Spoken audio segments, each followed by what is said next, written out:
वार्ता प्रसंग छठो। और एक समय श्री गुसाई जी रात्रि को लघु बाधा करवे को चौक में आए। ता हरिवंश जी चौक में ठाड़े हते। सो श्री गुसाई जी हरिवंश जी सो वार्ता करन लागे। सो वार्ता करत दो जन देहानुसंधान भूले। ऐसी अनिर्वचनीय वार्ता चली जो कछु देह की स्फूर्ति न रही। ता समय श्री गुसाई जी के श्रीहस्त में बड़ी झारी हती। ताको भार श्री गुसाई जी ने न जान्यो और हरिवंश जी को स्फूर्ति इतनी न रही जो प्रभुन के श्रीहस्त में ते झारी तो लेऊं। ऐसे वार्ता करत रसावेश दो जने भई जो देहानुसंधान भूले। और रात्रि दिन गर्मी के हते पाछे खबास के आए के श्री गुसाई जी सो विनती करी जो महाराज उठवे को समय भयो है। तब श्री गुसाई जी तो वहां ते उठे, पाछे देह कृत्य करी, तेल लगाई, स्नान करी के श्री गुसाई जी तो मंदिर में पधारे। सो सब कार्य वार्ता के आवेश में ही प्रभु निकासे। और हरिवंश जी को तो वार्ता के आवेश में 3 दिन पर्यंत देहानुसंधान न रह्यो। वार्ता प्रसंग 7। और एक दिन हरिवंश जी स्नान करी श्री गिरिराज जी ऊपर मंदिर में जाई मंदिर आगे ठाड़े रही। तब हरिवंश जी देखे तो श्रीनाथ जी भर निद्रा में पौड़े हैं। तब शंखनाद को समय हतो, परि हरिवंश जी शंखनाद करीवे न दीने। सो भीतरिया सर्व ठाड़े रही। इतने ही में श्री गुसाई जी स्नान करी के पर्वत ऊपर मंदिर में पधारे। तब श्री गुसाई जी ने भीतरियान सो पूछी जो शंखनाद काहे न किए। तब भीतरियान श्री गुसाई जी सो विनती करी जो महाराज हम तो शंखनाद करावत हते पर हमको हरिवंशी जी बरजे ताते हम सगरे ठाड़े हो ही रहे हैं। तब श्री गुसाई जी पूछे हरिवंशी जी अब लो शंखनाद क्यों न करन दीनो। तब चाचा जी ने श्री गुसाई जी से विनती करी जो महाराज श्रीनाथ जी भर निद्रा में पौड़े हते तासो हो इनको शंखनाद करत बरज्यो हूँ। तब श्री गुसाई जी हरिवंश जी के वचन सुन के चुप कर रहे। पाछे श्री गुसाई जी आप शंखनाद करवाई मंगल भोग समर्प के बाहिर आई विराजे। तब भीतर यांसो श्री गुसाई जी यह कहें जो श्री ठाकुर जी को समय व्यतीत न होने दीजिए। समय होए तब मंदिर आगे तारी बजाए शंखनाद करवाई के श्री ठाकुर जी को जगाइए। यह श्री गुसाई जी श्रीनाथ जी के सेवकन से समझाई के श्री मुक्ते कहीं। ता दिन ते भीतर यह सेवा श्रीनाथ जी की श्री गुसाई जी की आज्ञा प्रमाण करन लागे। भाव प्रकाश या वार्ता में यह जतायूं जो श्री आचार्य जी महाप्रभु ने सेवा में बाल भाव राख्यो है। सो बालक को सूर्योदय पहले जगावने चाहिए नातर बालक की बुद्धि मंद होवे। यह बात की शिक्षा श्री गोपीनाथ जी को श्री आचार्य जी आप दीनी है। सो बात आगे कहेंगे। ताते श्री गुसाई जी ने श्रीनाथ जी की सेवकन को या प्रकार समझाए के कयो। वार्ता प्रसंग 8। और एक बार श्री गुसाई जी भोग के समय सिज्जा मंदिर में पधारत हते। सो श्रीनाथ जी श्री गुसाई जी के सन्मुख देख रहे। तब चाचा जी बाहर सो श्रीनाथ जी के दर्शन करत हते। सो श्रीनाथ जी की दृष्टि श्री गुसाई जी की ओर देखी के चाचा जी ने श्री गुसाई जी से विनती करी जो महाराज आप कहाँ पधारत हो। श्रीनाथ जी तो आपकी ओर देखत है। तब श्री गुसाई जी चाचा जी से कहीं जो कहाँ करिए यह काम तो करियो चाहिए। पाछे जबलो श्री गुसाई जी सिज्जा मंदिर में पहुंची आई तब लगे श्रीनाथ जी की दृष्टि श्री गुसाई जी की ओर ही रही। या भांति श्री गुसाई जी की कृपा दे चाचा जी को श्रीनाथ जी सरलता से दर्शन को अनुभव करावते रहते। वार्ता प्रसंग 9। और एक समय श्री गुसाई जी पास हरिवंश जी बैठे हते। सो काऊ बात में श्री गुसाई जी को चाचा जी ऊपर रीस आई। सो पास पीढ़ा पर्यो हतो। सो चाचा जी को मार्यो। तब दिन दोई विप्रयोग में रही। भाव प्रकाश काहे ते जो चाचा जी पर श्री गुसाई जी आपको बहुत स्नेह हतो ताते चाचा जी को कष्ट भयो जान आप दिन दोई विप्रयोग में रही। वार्ता प्रसंग 10। और एक दिन श्री गुसाई जी अति प्रसन्नता में श्री रुक्मिणी बहुजी से बातें करत हते जो ये सगरे वैष्णव मेरे हैं। सो सगरे मेरे अंगन को स्वरूप है। तब श्री रुक्मिणी बहुजी ने श्री गुसाई जी से विनती करी जो हरिवंशी जी तुम्हारो कौन सो अंग है। तब श्री गुसाई जी ने श्री रुक्मिणी बहुजी से कहो जो ये हरिवंशी जी मेरे नेत्रन की श्याम पुत्री है। पाछे एक दिन चाचा जी को ठोकर लगी सो कष्ट भयो। तब श्री गुसाई जी के हु नेत्र दुखी आई। तब श्री रुक्मिणी बहुजी ने पूछी जो आपके नेत्र क्यों दुखत है। तब प्रभु ने कही जो हरिवंशी जी को ठोकर लगी है ताको कष्ट है ताते हमारे उ नेत्र दुखत है। पाछे जब चाचा जी आछे भई तब आपके नेत्र आछे बह गई। या प्रकार श्री गुसाई जी अपने वैष्णवन को स्वरूप श्री रुक्मिणी बहुजी को प्रत्यक्ष दिखायो। वार्ता प्रसंग 11। और एक बेर चाचा जी ने श्री गुसाई जी से विनती करी, जो महाराज आप निरंतर श्री गोकुल में विराजिए और परदेश में ही जाऊंगो। यह बात हरिवंश जी के श्री गुसाई जी सुन के हरिवंश जी सो आप श्री मुक्ते कहे, जो तो को यही काम सो पास न राख्यो हतो। यह कही के प्रभु चुप कर रहे। बात समय श्री गुसाई जी को स्वरूप हरिवंश जी के मन में ते विस्मरण भय गयो। पाछे हरिवंश जी को गुजरात पठाए, यहाँ श्री गुसाई जी आसुर व्यामोह लीला दिखाई। सो हरिवंश जी ने श्री गुसाई जी को स्वरूप जानियो नहीं। ऐसे प्रभु अपनो स्वरूप आप ही आच्छादन कर लियो, यही प्रभु की लीला है। नातर हरिवंश जी के मन में लौकिक बात क्यों आवे। श्री गुसाई जी ने वार्ता प्रसंग के लिए हरिवंश जी को अपने पास राखे हते। सो चाचा जी के मन में जब लौकिक आई, तब यह सब को विस्मरण भय गयो। सो बुद्धि प्रेरक तो प्रभु श्री आप ही हैं। बुद्धि प्रेरक कृष्णस्य पादपद्मं प्रसीदतु। भाव प्रकाश। सो जैसे श्री आचार्य जी महाप्रभु ने श्री इल्लम्मा गारू जी सो निकसो निकसो कहवायो, पांचे ग्रह को त्याग कियो, याई भांति श्री गुसाई जी ने चाचा जी सो निरंतर श्री गोकुल में विराजवे की कहवाई। सो प्रभु भक्त को प्रेरणा करी, उनकी इच्छानुसार आप कार्य करत हैं। सो कैसे, जैसे माधवदास को मनोरथ गोकुलवास को भयो, तब आपने श्री गोकुल में बसवे को उपाय कियो। याई प्रकार चाचा जी सो श्री गोकुल में निरंतर विराजवे की कहवाई के श्री गुसाई जी आप लोक रीति सो अंतर ध्यान भई और चाचा जी को वह समय गुजरात याते पठाए, जो चाचा जी को श्री गुसाई जी में स्नेह अत्यधिक है। ताते चाचा जी को श्री गुसाई जी को आसुर व्यामोह लीला देख के अत्यंत कष्ट हो, तो उनते सयो न जातो। बेई लीला में आईवे की हट करते, या सो श्री गुसाई जी ने चाचा जी को गुजरात भेज के पाछे ते आप अंतर्ध्यान लीला किए। यह स्नेह की रीति है। वार्ता प्रसंग 12। और एक समय हरिवंश जी श्रीनाथ जी के लिए सामग्री लेके श्री गोकुल ते चले। सो श्री यमुना जी के घाट पर आई जब सांझ बई, सो नाव को मिले नाई। तब चाचा जी अपने मन में विचारे, जो कल उत्सव है, सो सवारे 6 घड़ी रात रहेगी, तब ये सामग्री चाहिएगी। ताते ये सामग्री रात्रि को सिद्ध बई चाहिए और श्रीनाथ जी द्वार तो कोस 10 दूर पर है। सो कैसे पहुंचेंगे। तब साथ के वैष्णवन सो कहीं, जो मैं जाठ और पाऊं धरो, ताठ और तू पाऊं धरत जइयो।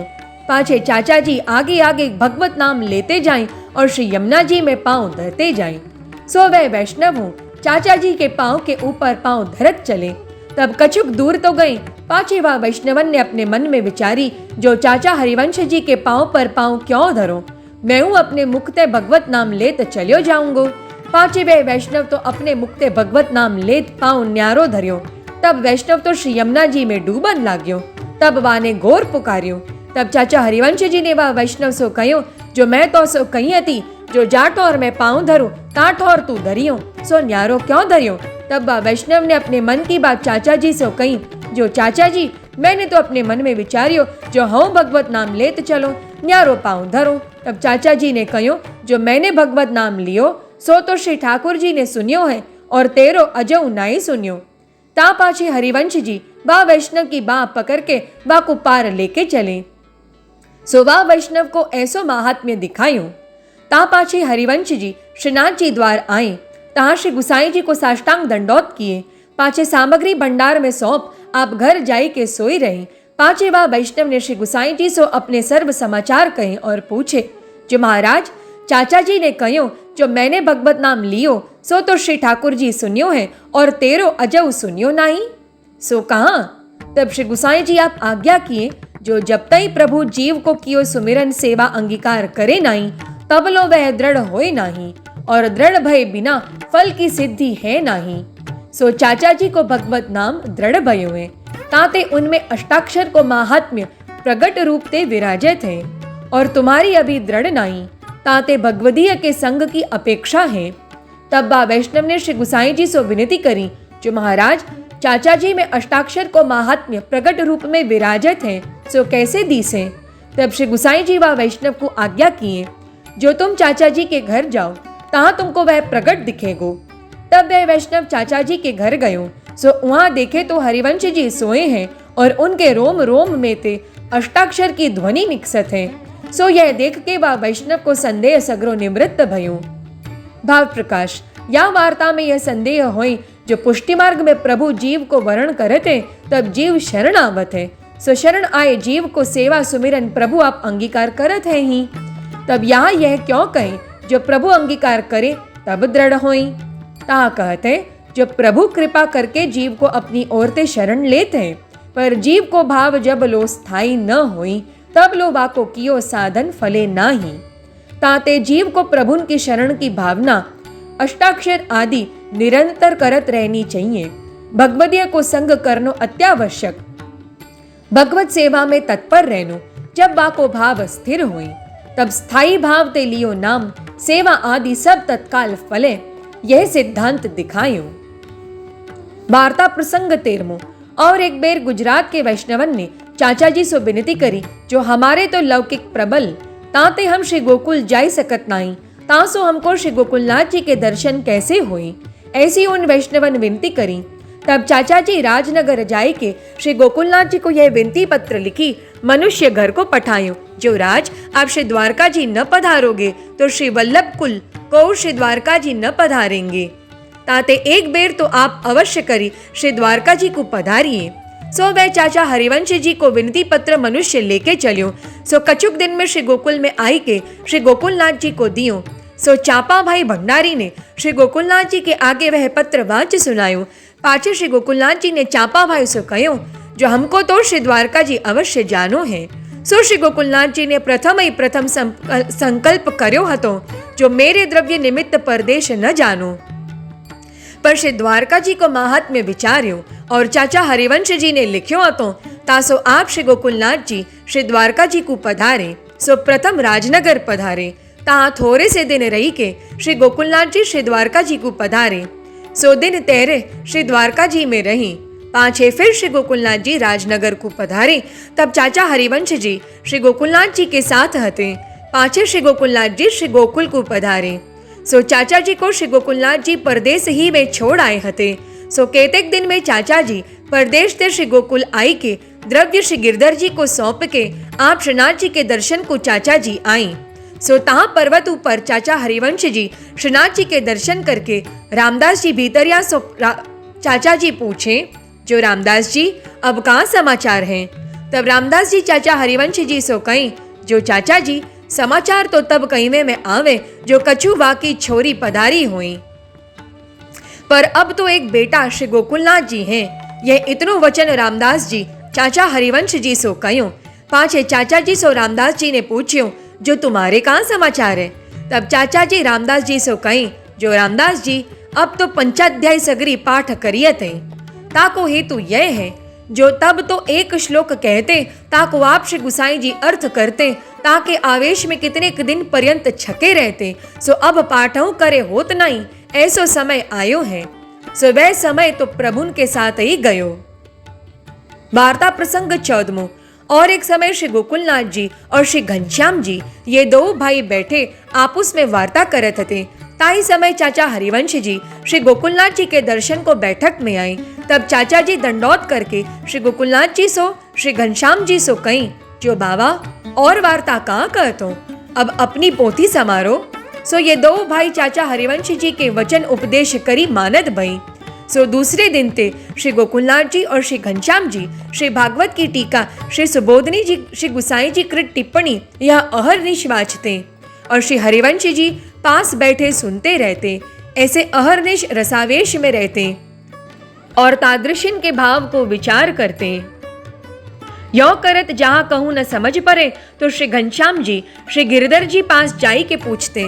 तब प्रथम श्री घनश्याम जी सो श्री गिरधर जी ने पूछ्यो जो बाबा अब यह देखा तो यह कही रहे। और वह समय श्री गिरधर जी को अश्रुपात होई आए। प्रभुन को स्मरण हृदयावेश भयो। सो एक मुहूर्त लो कछु देहानुसंधान न रहो। पाछे श्री घनश्याम जी को उत्संग में बैठार के मुख चूम के कहो जो तुम देखत हते। तब श्री घनश्याम जी श्री गिरधर जी सो कहीं जो श्री वल्लभ दादा देखते। ये वचन सुन के श्री गिरधर जी श्री घनश्याम जी ऊपर बहुत प्रसन्न भई। पाछे जो कछु श्री घनश्याम जी पूछे न आवते ताको अभिप्राय आची भांति सो समझाई के श्री गिरधर जी श्री घनश्याम जी सो कहते और आज्ञा करते जो यह श्री वल्लभ बिना कौन देखे। यह श्री गोकुलनाथ जी एकांत बैठे चाचा हरिवंश जी आगे कहें। सो एक समय श्री गिरधर जी के वचन श्री बालकृष्ण जी ने सुने। तब एक दिन श्री गोकुलनाथ जी के पास श्री बालकृष्ण जी कथा होत समय आए। तब श्री बालकृष्ण जी श्री गोकुलनाथ जी सो कहीं, जो श्री वल्लभ तुम मोते श्री सुबोधनी सुनावो। तब श्री गोकुलनाथ जी ने श्री बालकृष्ण जी सो कहीं, जो दादा आप बड़े हो, सो तुम बड़े आगे मैं कैसे कहूँ। तब श्री बालकृष्ण जी ने श्री गोकुलनाथ जी सो कहो, जो या में तुमको कछु बाधा नहीं, तासो तुम मोकू कथा अवश्य सुनाओ। पाछे शोभा बेटी जी मुख्य श्रोता और श्री बालकृष्ण जी श्री घनश्याम जी इतने जने एकांत बैठ के कथा श्री गोकुलनाथ जी के श्री मुक्ते सुनते। ताठ और दोई वैष्णव जान पठा पावते। सो एक तो चाचा हरिवंश जी और एक निहाल चंद भाई। इतने आगे श्री गोकुलनाथ जी कथा अपनी बैठक में बैठ के कहते। सो निहाल चंद भाई या कारण सो कथा में जान पाते, जो निहाल चंद ने कृष्ण भट्ट पास बहुत बार कथा सुनी है, और कृष्ण भट्ट चाचा हरिवंश जी और निहाल चंद भाई इन तीनों जनेन श्री गुसाई जी के श्रीमुक्त कथा सुन के पाचे आपस में बैठ के श्री सुबोधनी जी को विचार करते, बाई के रस में छके रहते। तासो निहाल चंद भाई श्री गोकुलनाथ जी की कथा में चाचा हरिवंश जी की आज्ञा ते जान पावते। ताते श्री गोकुलनाथ जी इन आगे कृपा करके आप कथा कहते, और श्री गुसाई जी के पाछे हरिवंश जी सर्व छोरी के श्री गोकुल वास करियो। सो श्री गोकुलनाथ जी के श्रीमुख सो श्री सुबोधनी जी सुनते, ताके रस में अहर निष्मगन रहते। सो वे हरिवंश जी प्रभुन के ऐसे कृपा पात्र भगवदीय हते, ताते इनकी वार्ता कहाँ ताई कहिए। श्री वल्लभाधीश की जय। श्री गुसाई जी परम दयाल की जय।